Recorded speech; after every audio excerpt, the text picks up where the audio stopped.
Trump and I didn't always see eye to eye on everything in our interview, but one thing we did agree about was the royal family. The former president didn't hold back, calling Harry whipped, lavishing praise on the Queen, and giving his thoughts on the future of the monarchy and the Prince Andrew scandal. But first, I started by asking him about that historic state visit.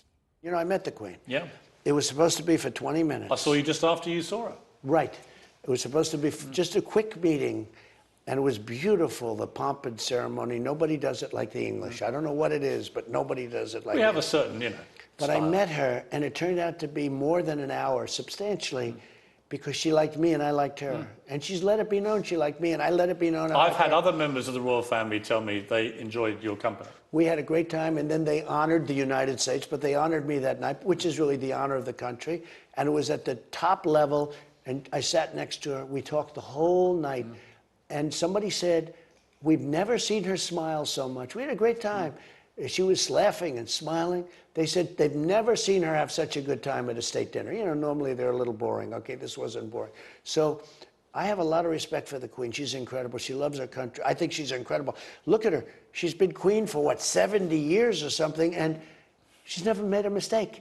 Even when the guy broke into her room, sits him down, talks to him, quietly does what... Everything she's done. Now, some of the kids, it's, you know, they make a little mistake every once in a while, sometimes a big one. What did you make of this the Prince Andrew scandal? Well, it was a terrible thing. It was a, terrible thing. I think terrible for a lot of people. But the Queen, I don't know, has she ever even made a mistake?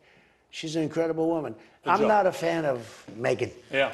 I'm not a fan. And I wasn't right from the beginning. What did you make of what she and Harry said I think to poor you? Harry is being led around by his nose.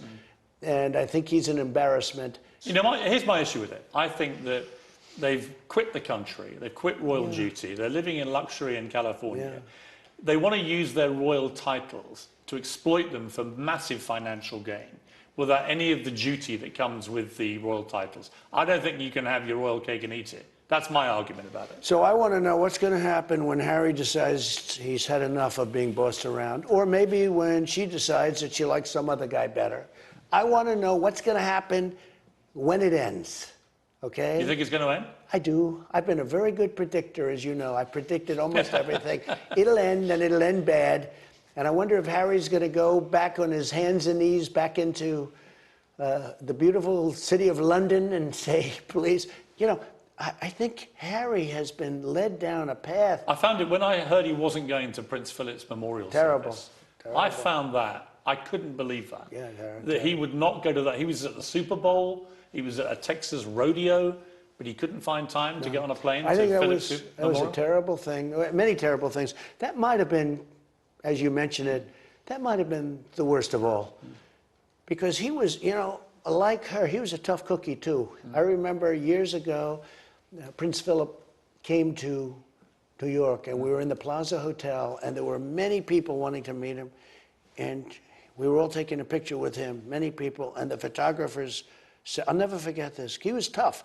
The photographer said, please move back. There were like 30 of us. And he said, no, you move back. And that was simple. I said, that's pretty good. You know, this guy's tough. But I'll never forget that. I don't mean that in a derogatory. I mean it in a good way. Yeah. Instead of having this whole group of people moving back, plenty of room, the photographer, and he immediately moved back. I said, wow.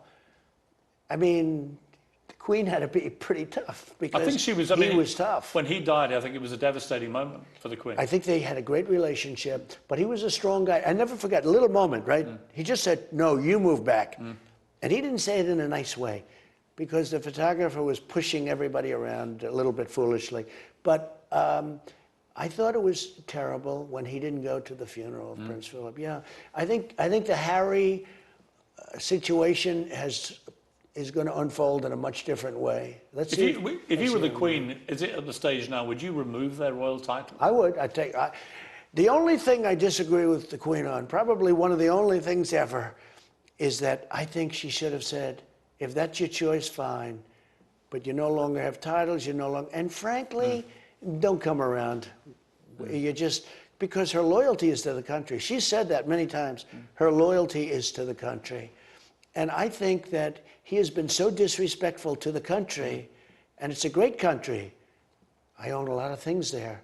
I own a place called Turnberry. You do? And in Aberdeen I own. And I mean, Aberdeen is beautiful, the oil capital of Europe.